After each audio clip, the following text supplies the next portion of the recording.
గంపులు సావిడి వాళ్ళకి వెళ్ళేమిటన్నాడు బెచ్చమో రామచంద్రనేసి అన్నం పెట్టిన వాళ్ళకి పుణ్యము కలుగుతాది పిలిచి బెచ్చం పెట్టి మీ పిల్లలది పుణ్యము కోరి బెచ్చం పెడితే మీ కోడలది పుణ్యము అడిగి బెచ్చం పెట్టి మీ అయ్యిది పుణ్యం అన్నాడు తమ్ముడే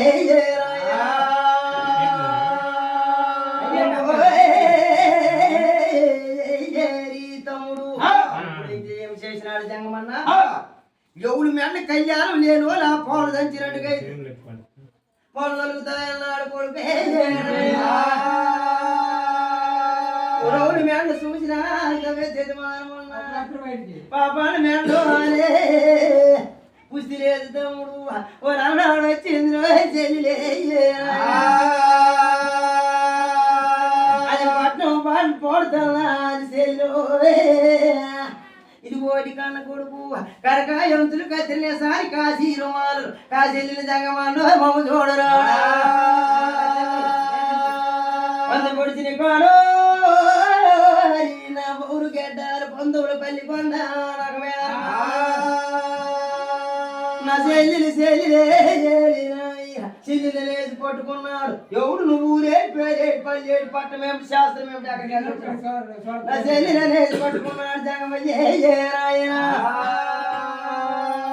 మీ చెల్లిని కోదిని కానుండి వచ్చినా దేశం నుండి వచ్చిన ఆటకం వేస్తున్నా ఇది మూడు జగమన్న మీ చెల్లిని రుచి వేడి సాక్ష్యం వేడి తమ్ముడు దేవుడే రాయన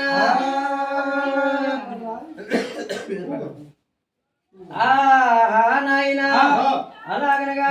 ఆ గొంతు కూడా అది కాకుండా నా చెల్లిదో చెల్లిదని పట్టుకున్నాడు కానీ ఒప్పుకోలేదురా పోదు కొంగునాడే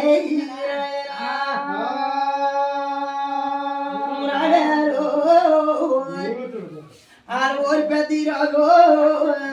ఈ పట్నం వచ్చినాడు 7 ఊరు పోలి మేరకు ఒకటే శాస్త్రం చదివించున్నాడు ఆ శాస్త్రం 7 సంవత్సరాలు అయిపోయింది నీరు లేదు పాలు లేదు ఆ శాస్త్రం నీరు పొడి చేసి నీరు వచ్చినట్టుగా అయితే 2 బాలుగు ముళ్ళంట పారినట్టుగా అయితే నీకు చెల్లి నన్ను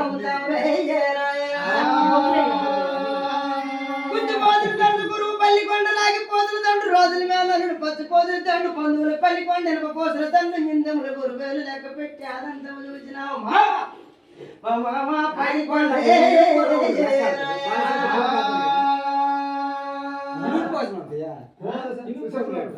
ఇందు గురు ఇందు గురు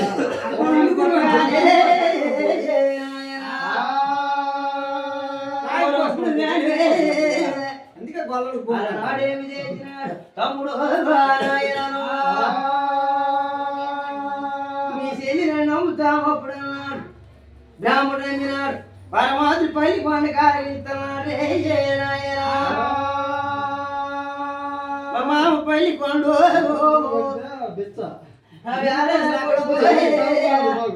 హిందువులు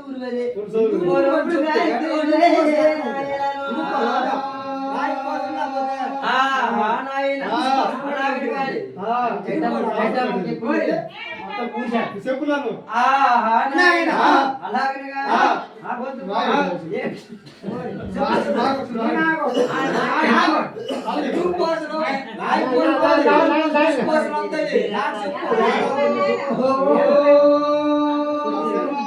ఇవన్నీ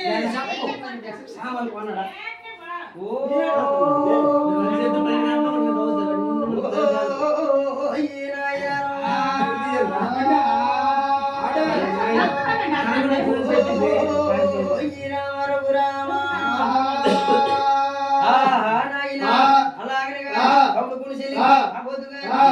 తీసుకొచ్చినాడు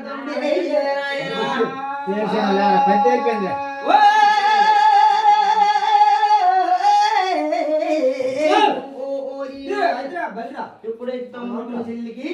ధనుము కూడా తీసుకొచ్చినాడు ఆవిడ దూరాన చూసింది చిరితే వాడేది ఈ దౌని పేర్లకి తెచ్చినాడు వాళ్ళకి అక్షరాలు మాట్లాడుతున్నది చెల్లి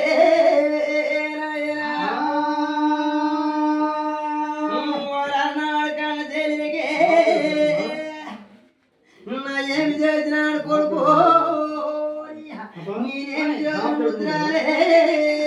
నా భార్య నీనమ్మో ఈ నాయనా నా భార్య నీ కూతురు కోదేవో నీ పాడలకు కూతురని కోను